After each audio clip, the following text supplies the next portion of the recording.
Building on that foundation, the plan begins with a clear statement of purpose, scope, authorities, and definitions. The purpose outlines why the plan exists, to guide detection, response, and recovery of security incidents. Scope defines what systems, business units, and event types it covers, ensuring boundaries are understood. Authorities designate who can activate the plan, declare incidents, and approve major actions. Definitions align vocabulary so everyone interprets terms like incident, breach, or containment consistently. Imagine two teams debating whether a misconfiguration counts as a security incident. A shared glossary prevents delay and confusion. These early sections may feel administrative, but they anchor the plan's precision and keep communication unified when stress peaks. The plan also establishes incident categories and a severity matrix to guide prioritization. Categories define types, such as unauthorized access, malware infection, or data exposure, while severity levels gauge impact. This matrix determines escalation paths, communication frequency, and resource allocation.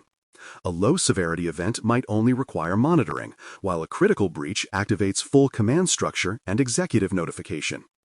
Picture a simple grid where one axis shows category and the other impact level. Each cell links to predefined actions. The benefit is predictability. Responders never wonder how serious an event is or who to alert. The severity matrix transforms subjective judgment into structured decision-making, supporting fairness and speed in high-pressure moments. Once classification is set, playbooks bring the plan to life through scenario-based guidance. These playbooks describe step-by-step actions for the most likely or most damaging risks: ransomware, insider misuse, phishing compromise, or cloud exposure. They include key contacts, command sequences, and data sources to check. For example, the phishing playbook might detail how to isolate mailboxes, revoke tokens, and notify affected users. Playbooks keep technical responders aligned with policy while still allowing expert judgment. Over time, they evolve through lessons learned and simulation feedback. A well-written playbook saves time, reduces panic, and helps ensure the right evidence is collected before it disappears. It is the bridge between policy and practice. Legal, privacy, and regulatory hooks must also appear in the plan. These sections identify which laws apply, which regulators require notification, and which privacy principles guide data handling. Legal counsel advises when to preserve attorney-client privilege or when to escalate to external counsel. Privacy teams ensure response actions respect personal data rights, especially in cross-border cases.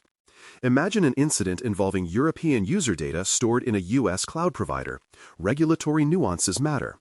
Including these hooks in the plan prevents costly missteps under pressure. They transform vague awareness into codified obligation, ensuring compliance is built in rather than added after the fact.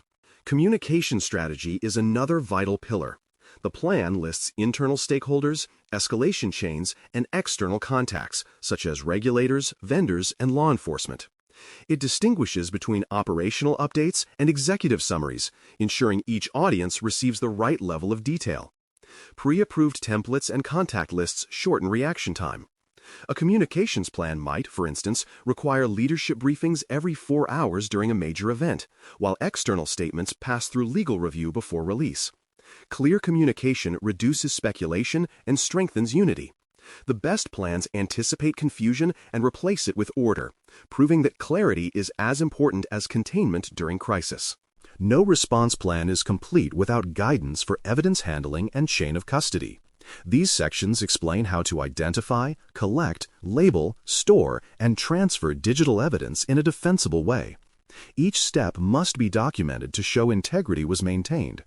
For example, responders might hash a disk image at capture and re-verify it at every stage to confirm authenticity. Chain of custody forms record who accessed evidence and when. Without this rigor, evidence could be challenged or inadmissible later. By embedding forensic discipline directly into the plan, organizations protect both investigative accuracy and legal defensibility, reinforcing professionalism throughout response operations. Exercises then test whether the plan actually works. Tabletop sessions bring cross-functional teams together to simulate realistic scenarios, discuss decisions, and refine processes. Criteria define success, such as time to contain or quality of communication. For example, a quarterly tabletop might simulate a ransomware outbreak, prompting participants to walk through escalation, reporting, and recovery steps. Debriefs capture lessons learned, leading to continuous improvement. The point is not to embarrass participants, but to strengthen reflexes. Regular exercises transform the plan from a static document into an organizational habit, building confidence that the plan can stand up to real-world stress. From there, maintenance ensures the plan remains current through scheduled reviews, updates, and version control. Technology, personnel, and threat landscapes evolve, so the plan must evolve too. A review cadence, perhaps every 6 months, keeps content accurate. Version control tracks changes, sign-offs, and distribution, so everyone works from the same copy. Imagine discovering that 2 departments rely on different versions of the plan during an incident. Confusion would follow immediately. Maintenance prevents that drift. Keeping the plan alive through structured updates turns it into a dependable instrument, not a forgotten file on a shared drive. Integration with business continuity and disaster recovery plans ensures the organization's responses are synchronized. Incident response focuses on security causes, while continuity ensures operations resume smoothly. Together, they form one resilience framework. For example, after containing a cyber attack, recovery teams restore services from clean backups, while continuity leads coordinate customer communication. Integration avoids conflicting priorities. Security wants isolation, while business wants availability. A unified plan reconciles both. This alignment proves that cybersecurity is not a parallel discipline, but an enabler of enterprise continuity, where technical protection supports strategic resilience. Before a plan can be trusted, it must be formally accepted, approved, and distributed. Acceptance confirms that stakeholders understand their responsibilities. Approvals from leadership, legal, and compliance demonstrate ownership at the highest level. Distribution tracking ensures every recipient acknowledges receipt and understands where to find the latest version. Some organizations even conduct brief training or quizzes after distribution to confirm comprehension. These final steps transform the plan from a draft into an authoritative operational guide. Approval and acknowledgement give the plan weight, ensuring it will be followed when tensions rise and seconds count. In conclusion, the incident response plan is a living instrument of readiness. Control IR-8 emphasizes that preparation must be written, tested, and continually improved. A plan that gathers dust is not a plan, it is a liability. When maintained and rehearsed, it becomes the backbone of confidence during crisis. It ensures that decisions are disciplined, communication is coordinated, and recovery is predictable. The true measure of readiness is not whether incidents occur, but how calmly and effectively the organization responds when they do. Thanks for listening.